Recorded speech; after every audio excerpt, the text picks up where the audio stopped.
Still uploading more content than Frederick Knudsen. Okay, here I am, old Skwatter, back with another Ramble game he's been playing there. Yep. I just realized that I've been on YouTube, or at least had an account to which I had been posting videos to since January of 2007. Yeah, linked it to my channel. Guess what? Even fewer people have watched that one. Well, not exactly. I mean, it's probably got my most popular video. And you know what? Let me tell you. I was the first guy to upload a video of Bega's Battle Laserdisc arcade game to YouTube. Look it up. Look it up. It's going to be from Skwatter. Look it up, man. I was the first! But, yeah, no, so... Phantasy Star 1. Generation 1, I guess I should say. Yeah, that's what it is. The remake for the PlayStation 2 that had been translated. And, believe it or not, well, it's actually pretty believable, but it was translated twice, and I, throughout the early part of the game, as I can see, was playing the earlier 1.0 version that had enormous size text and really wide spacing and a lot of really poorly typed and displayed names for different items and weapons in the game.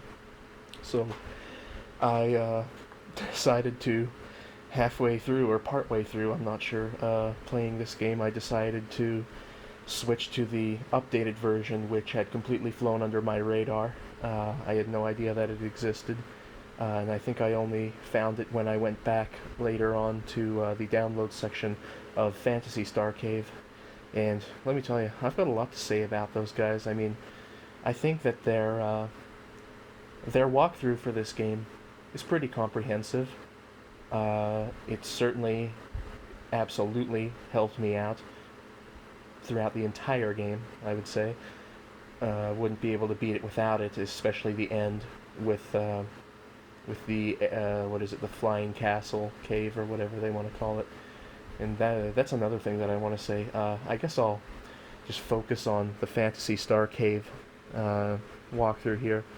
As I said, very comprehensive. They got very high resolution images of the entire world maps, Palma, Deseris, Motavia, and they've got maps of all the towns and everything. But I will be honest with you, people who put this much effort into walkthroughs usually take the time to label their maps. They really do, honestly, they do, right? Like, I'm not lying. They do that, like, on sites called RPG Shrines, I think it's called.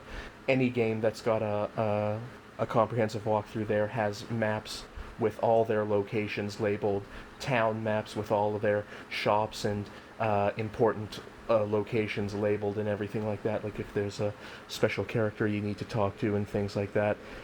Here on Phantasy Star Cave, all you get is just a image of the town, and the world map, right?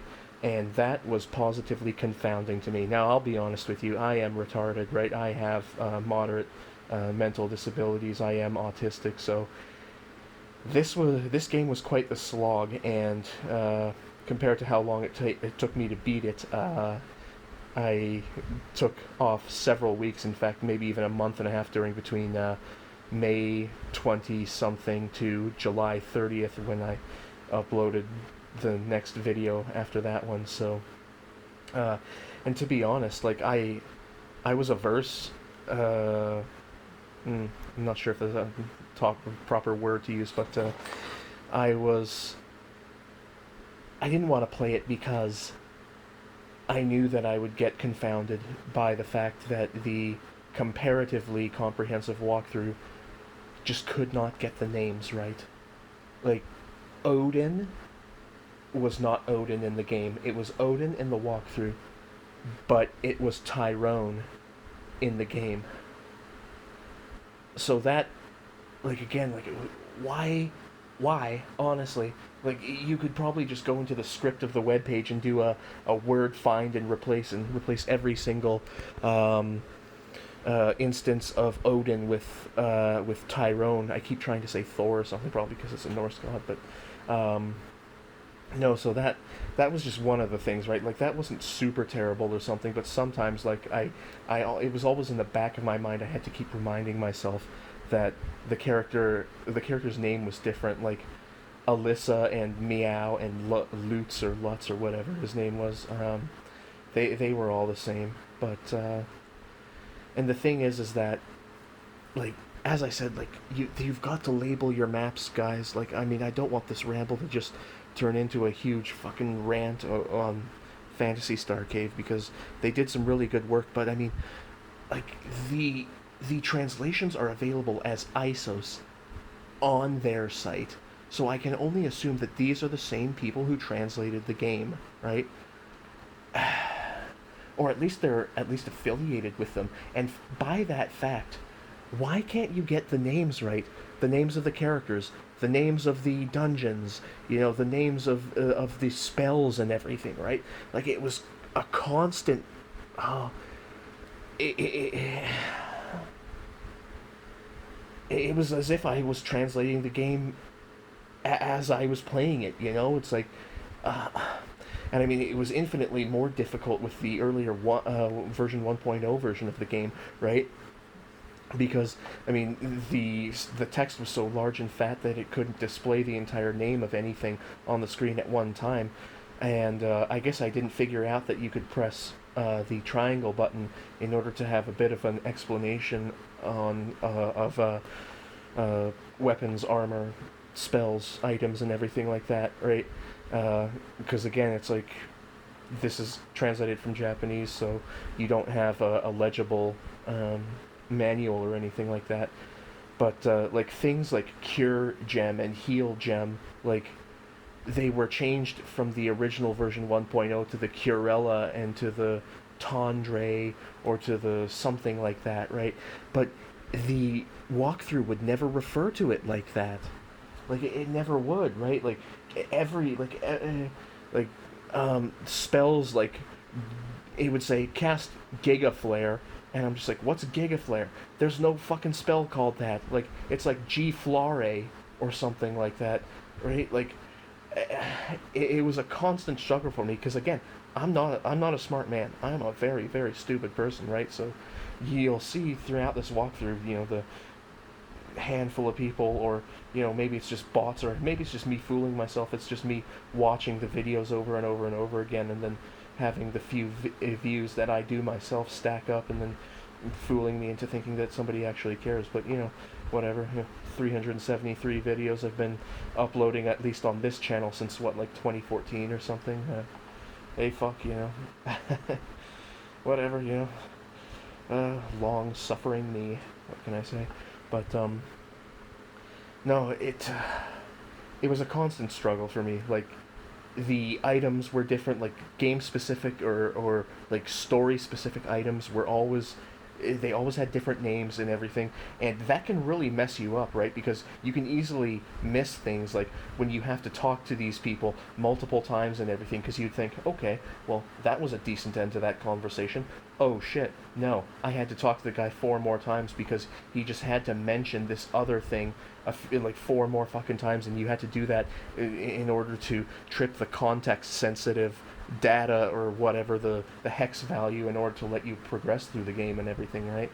And no, like here's something here, right?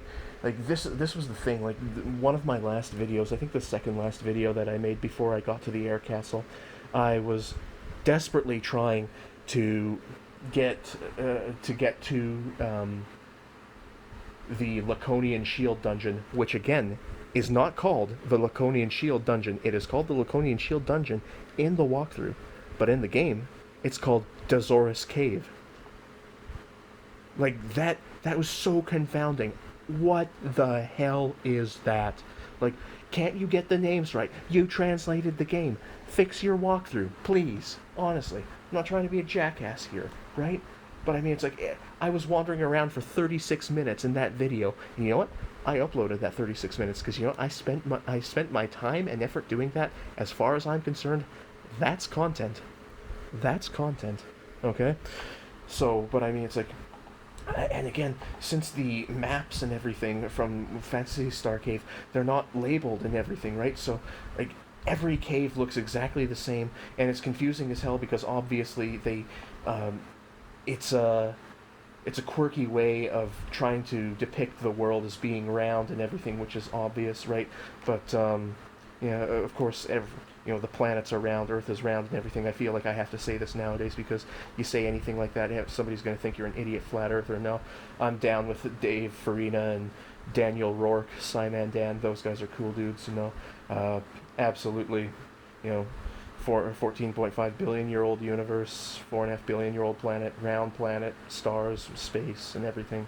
That's okay. I have no problem welcoming that, including evolution, into my believing Catholic doctrine, so that's not a problem. But getting back on hand, let me tell you. So I was trying to get to the Laconian Shield dungeon, which, as I said, is not labeled that in the game. And the guy who was writing this walkthrough, I don't think, well, obviously his first language isn't English, but he said, get to Dazorus Passageway 5 again. Don't make me write it all out again. Ha ha ha, just go back and look. And I said, like, where's Dazorus Passageway 5? Like, I mean, if you had no idea what atlases were, then you'd have no idea what any cave or dungeon was called, right?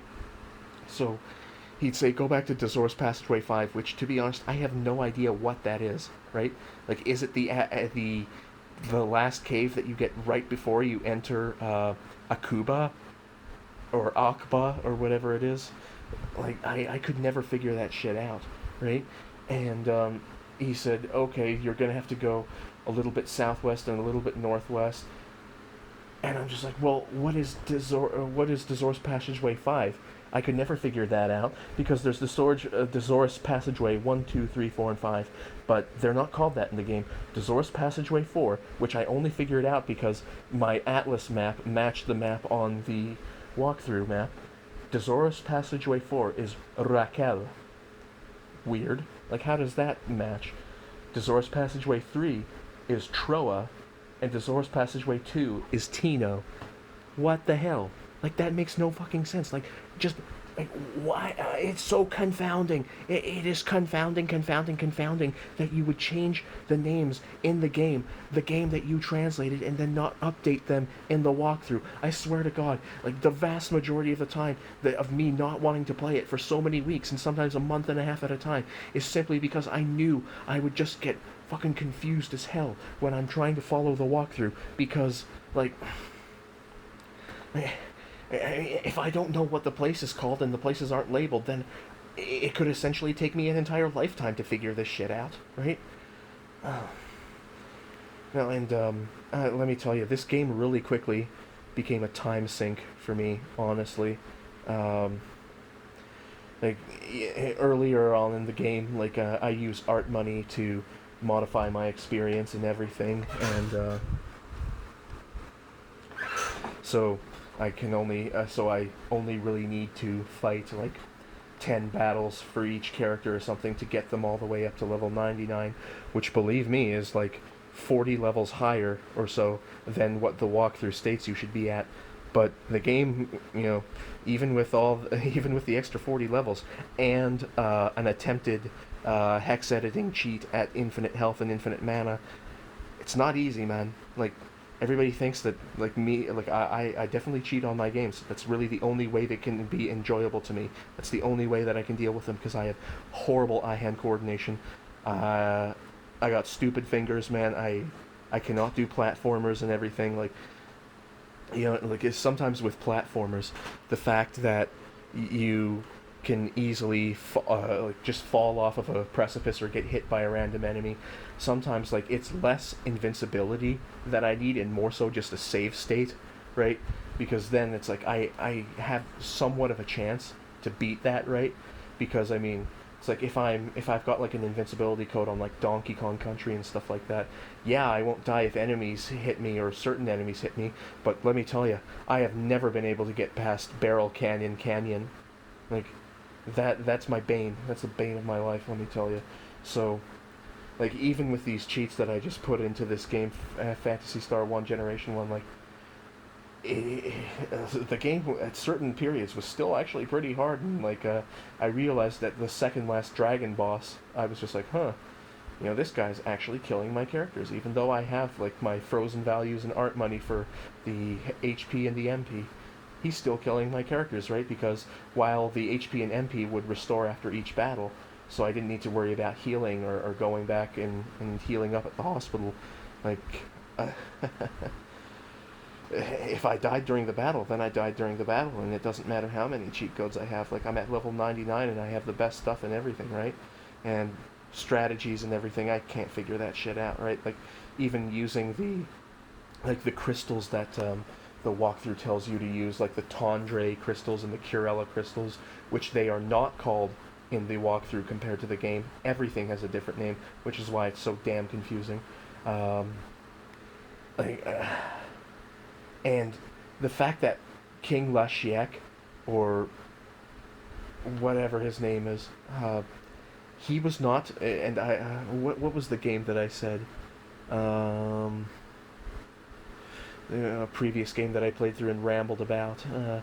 I would say that Lashiek is not present enough. Like there doesn't really seem to be a main adversary in this game. Like, of course, they introduce King Lashiek, and he kills your brother Nero, soon to be realized, or at least at the end of the game realized that he's your adopted brother. But like, we never ever see him. We never ever hear him. He never ever does anything, right? Like, he might as well just not exist until the very end of the game, and it's like, it should be more of a reveal than anything else. It's just like, my god, you're the problem behind all of this. Like, because he is not depicted in any way, shape, or form. Like, they remade like cutscenes and stuff for this game and everything, and you think that they could have added at least a little bit of storyline to this game, like a little bit of background, right? Because I mean, it's like, I had never seen Lashiek depicted until I fought him, and I was just like, really, you, this guy, just him? He only attacks one time per turn and everything. Like, fuck, like one of his dragon bosses was like 10 times harder than this guy, so that was enormously underwhelming, right? Like, so, and then of course, since he's such a worthless throwaway character, it turns out that it's actually what, Dark Falls or something. It's like, what? Why? Why introduce another guy, another entity, right? Like, what's the deal? Like, that was never mentioned before. Like, what's even going on, right? Like, so, I mean, it's like, I know that Sega has never really been good for console gamings, especially not RPGs, let me tell you. But you think that the people who... and it looks like they actually put a lot of passion and time into this game. I mean, the graphics are actually really high resolution and everything. Like, they're colorful, and it retains the same style, artistic style, and license and perspective of the original game, right? Like, it's not like the really shitty remake for the DS of Final Fantasy III, which changed them all into low count polygon friggin' little doll characters and everything like that. Like, that was probably the biggest ball drop I have ever thought of in the Final Fantasy series. Like, and the thing is, it's like, weirdly enough, it was never ported to any system until that port. So, I mean, it's like, you'll either play the fan-translated Final Fantasy III for the NES and have to deal with all of its dated graphics and dated mechanics and everything like that, which, to be honest, for Phantasy Star Generation 1, I thought they easily could have streamlined that, and maybe they did or something, because I played the original Master System version years and years and years before this translation for the PS2 was ever released. But, like... not being able to run from certain characters, like, I could never understand that. Like, I don't know if it was just like a difficulty roll or something, like Advanced Dungeons and Dragons or something like that, or if it was just random and shit like that. But like, half the time you could run away from anybody, but then the other half of the time it would just randomly say couldn't run, couldn't run, couldn't run. So at the end of the game, I'm just like, fuck this shit. I'm just gonna do save states on PCSX2 1.60, and I'm gonna try running away from the battle. And if it says I can't run, I'm just gonna immediately load the save state and then use Alice's runaway spell, which again is mislabeled from the game between the walkthrough, right? So, oh boy, oh boy, oh boy, like, and it just seemed to be dungeon after dungeon after dungeon, town after town after town, going back to this planet, going back to that planet. You know, it's like location hopping back and forth, back and forth, back and forth, right?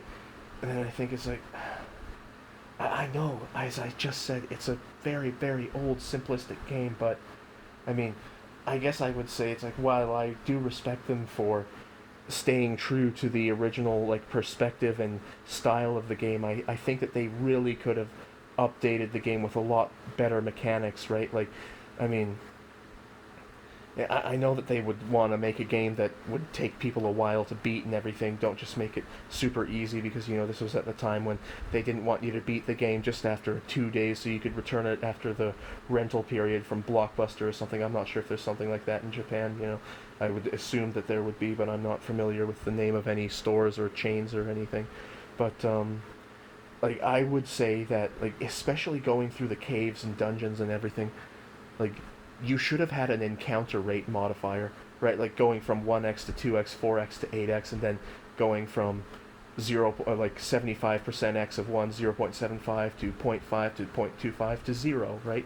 Because, I mean, maybe you just want to explore, maybe you just want to get all the treasures and everything, maybe you fell down one of those ever-present holes in the floor and didn't cast, like, wrapped, like, cast trap, says the walkthrough. Well, it's actually called Wrapped in the game, R-A-P-T, and not T-R-A-P, right? So, I mean, it's like, what? Like, why do I always have to do this, man? Like, honestly, like, as I said, I am a stupid person. Like, it racks my brain to figure this crap out, right? Oh boy. Yeah, well, I'm, recording my ramble on one of my phones here because for some reason the microphone on my headset for my PC doesn't work anymore, so I'm probably just gonna have to get rid of it and replace it. Such is the occurrences of life, you know. But and like I would say, like as I say, like the game looks really, really nice, right? The character models are nice and everything. Like they're proportionally animated and everything. Like their proportions are good. Like they're not super short and fat like chibi characters. They're not like, they don't have a weird style to them, right? Like that would make it like it wasn't like Final Fantasy 9, right? Which, I mean, it's like it turns a lot of people off. But no, it's like I would say that the game looks really, really nice and everything, and they kept it close enough to the original that you could play probably like a 30-year-old walkthrough and still get through this new version of the game, right? And I appreciate the little cutscenes that they added periodically throughout the game, but I really think that they could have done a lot more cutscenes and everything like that. Like, I'm not saying that they should have used voice acting or anything, because then that would be a pain to translate. But, you know, here's something, like, this is why I call it a ramble, right? But, here's something that I would say, like, I am incredulous as to why certain people like they do undubs of games. Like they're released in Japan, they translate it officially, and then the guys who retranslate it, which also I'm incredulous towards. I mean, it's like, how many dozens of translations do we have for the Final Fantasy Super Nintendo games? I mean, it's like, come on, guys, can you take your skill and knowledge and apply it to games that are still locked behind language barriers?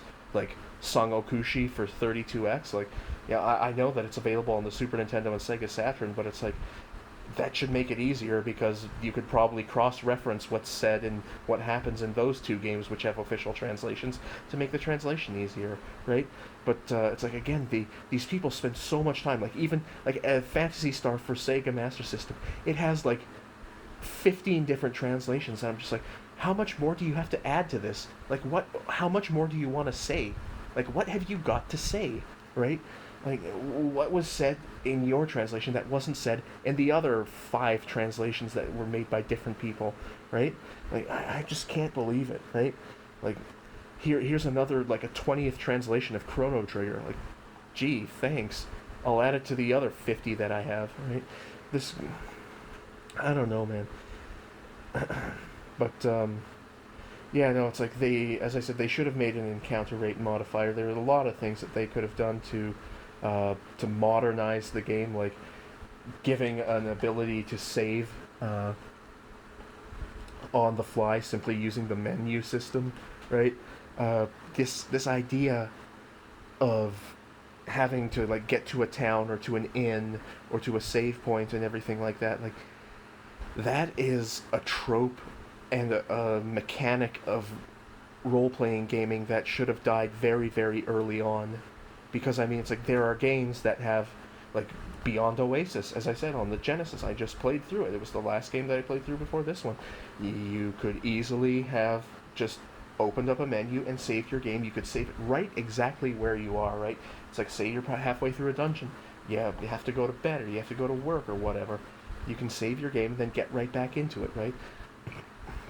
There was really no reason that the programmers couldn't have done it, and it was basically just something to pad out the game, make it a lot more busy work, make it a lot more having to just go back and forth and back and forth, really, honestly. You know, this is becoming more of just a random bitch session about this game, but, you know, as I said, it's like, you know, I would say this is how you will do it, I'll be honest. This is how you do remakes of games, right? Like, if you wanted to remake, like, the original Super Mario Brothers for the Switch or the Switch 2 or something, use these kinds of graphics, this kind of perspective and everything. Like, don't make it like pseudo 2.5D or have like the 3D polygonal characters and everything like they had for new Super Mario Brothers on the Wii and stuff like that. Like, don't do that, right? Because it fundamentally changes the artistic style and license of the game, right? Like, so I would say, like, this is how Phantasy Star, you know, obviously they made it to copy that series, but this Phantasy Star Generation 1, this is how you remake a very old game, right? You update the graphics, but keep the perspective, keep this artistic style, and add more cutscenes, more dialogue, and everything. Like, I really appreciated the consult function, which again I was entirely unaware of throughout most of the game, right? So I missed out on a lot of that dialogue, right? I had no idea that was the case, and I think I was just randomly pressing buttons when I first realized that I could actually have the characters talk to each other and, you know, kind of give you a reminder of where you should go and everything. So that was like a godsend, and that was a really functional thing to do, right? It really streamlined everything. But and then I think it's like, again, like, why can't you make an encounter rate modifier, that sort of thing, right? And I mean, at least the characters can move in eight directions, and the regular walking speed is bearable, so that's nice and everything. But as I said, it's like, with such high resolution graphics, you easily, like, in the game itself, like, I know that the most of the times the stores and hospitals and everything are properly labeled with symbols and stuff like that, but if you needed to go to a certain house that had a character, an important character, like, what was it, not the ice digger, but the hovercraft, I think. My god, like, I thought I had soft locked the game through using too many hex editing cheat codes. Like, that was a pain in the ass, right? Like, I had no idea. I was going back to Gothic and checking around trees and stuff like that. It's like, I had no idea what the hell the problem was. I thought I had talked to everybody, and it just so... I don't know how I got through it, honestly. I'd have to watch the video entirely again. But, I just somehow got through it and everything, and, you know, like, so many times I thought I soft-locked the game, right? Like,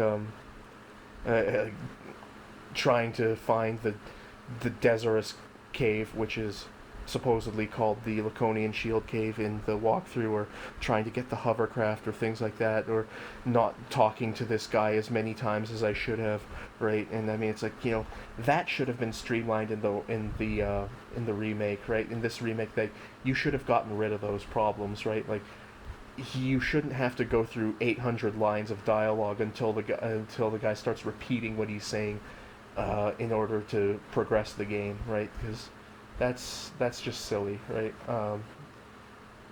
So And again, it's like the story is extraordinarily loose in this game. As they said, it's like here's a Alice or Alyssa, or depending on what the walkthrough calls it in comparison to the game and stuff like that. You're Alice and Meow and Lutz and I was gonna say Odin. Fine, Odin, Tyrone. My God, why change the name? God, but it's like it's just these four characters, and everybody else just seems to be a means to an end, right? Like there was the governor. Oh yeah, the governor, because like he was important for all of like 5 minutes, and then it turns out that the governor, I guess, may or may not have been always possessed by Dark Falls, who also possessed Lashiek. Like, what? Man, like, this just really came out of nowhere, right? Like, it's a sudden MacGuffin that justifies the bad guy's actions and everything, and I'm just like, really? You couldn't have fleshed that out a little more, right? But, I don't know, and like, the atlases are important, right? Like, I couldn't have gotten through the dungeons without the atlases. That was absolutely necessary, and, of course, since I had the cheat for infinite money, I bought the, or I'm not sure, this not the soothing flute, or maybe it was the soothing flute, or, and of course I'm trying to remember what the walkthrough called it versus what the game called it. I think it was the light pendant, which illuminated dungeons and everything, even though not every dungeon is a cave, and sometimes it's like inside of like a laboratory or like the governor's mansion and stuff like that, so why would it be so dark and everything like that, right? So that makes no sense. But yeah, no, like it just seems like you just use up a town, use up the people, and then they're useless throughout the entire rest of the game, right? And I guess at least, once you beat Lashiek and Dark Falls, the people at least recognize and acknowledge that you did that and everything. But yeah, I don't know. So much of this game, I would say, is so well done by these people, and I'm very thankful for their efforts, but they really, really dropped the ball on a lot of refinements and a lot of mechanics changes that could have made the game so much more enjoyable. And I think that this was released, it was a 2500 Sega Aegis 2500, which is 2500 yen, the cheaper end of the game's monetary span, but like you could have added more cutscenes and everything, maybe some voice acting. I would deal with it and everything, right? I'm not sure if I finished on that point, right, when I said that I don't understand why translators, independent translators, fan translators do undubs of things, right? Like I will welcomingly sound ignorant here, I don't care, right? But I mean, it's like the vast majority of the world's 8 billion people do not speak Japanese or any other language, to be honest. So I don't see why fan translators decide to keep the Japanese spoken dialogue in the games that they undub, because if you do not speak that language, then it just sounds like gibberish to you, right? Like, I mean, why have it there? I mean, it's like the reason why they would translate games is to, localize them, right? Like, maybe there are obscure cultural references that we won't understand and stuff like that, so, but I mean, it's like, the game is supposed to be enjoyable, you're supposed to have fun playing it, right? You're supposed to be able to identify with the characters and the scenery around you and not have to look up the lore and the culture of all these different places, right? In order to just understand a simple role-playing game, right? But as I said, it's like undubs are stupid because the original language is just gibberish to anybody who doesn't understand it, right? And it's like, I don't care if you think that the English voice actors sound stupid or they too high-pitched or it doesn't seem to match the character model that they're voicing, but I mean, it's like you're destroying content when you undub it, right? Because it's playing a game, like especially watching a movie that has been translated, right? It's like if you have subtitles, subtitles are fine and everything. I deal with that whenever I watch Godzilla movies, right? But a lot of the times I enjoy the English dubs better, because it's like, I'm supposed to look at the screen, what's happening on the screen. I don't want to dart my eyes down to the bottom of the screen and have to read all the text and everything. Like, as I said, I'm stupid, right? Like, I can't deal with that, like, two different things going on at once, right? So, I mean, it's like, that's why in truth, I enjoy localizations and everything. Like, even as ridiculous as they are, and even as stupidly difficult as they're unnecessarily made to be, the Working Designs games, right? And even when it comes to a game like Tales of Vesperia, which is only in Japanese on the PS3, even though it's got all that extra content and everything, I'm probably more likely to play the Xbox 360 version, which has less content but is in English with spoken dialogue in English, because it's just easier to play. It's more enjoyable to play, right? I mean, it's like it makes the characters more relatable when I can actually understand what they're saying. And it's like, if I can't understand what they're saying, it may as well just play static instead of somebody else's voice, right? So I don't know, man. That's just my idea on the whole subject. And it's like, I even have the English translation patch for the Tales of Vesperia advanced version on the PS3, but as I said, it's like, I'm probably gonna hit up the Xbox 360 version anyway, because it's just, I don't know, it's just, I see it as better. It's better to have both text and voiceovers in your own language, right? And I don't think I'm wrong for saying that. So yeah, no, on the whole, I'm certainly glad that this game is over. I'm not sure if I want to just hop right into the Phantasy Star 1 generation, or Phantasy Star 2 Generation 2, or whatever it's called. I don't know. The remake of the Phantasy Star 2 for the Genesis and everything. I kind of had plans to play it on the Genesis, since I just dropped $400 on this damn Mega SD, or Mega SD Pro, or whatever. But, or Mega Everdrive Pro, sorry. God. Two different companies making the exact same product. Oh boy. But, yeah, with all that said, Phantasy Star 1 Generations, I would say I enjoyed it, and I got satisfaction out of beating it, and I'm glad that I spent the time to record the footage and upload it to my YouTube channel. Hey, I guess that's the best thing you can hope for, So with that, I guess I won't waste any more of nobody's time, and I'll say that's it. This has been a ramble, that's for certain, and Skwatter out.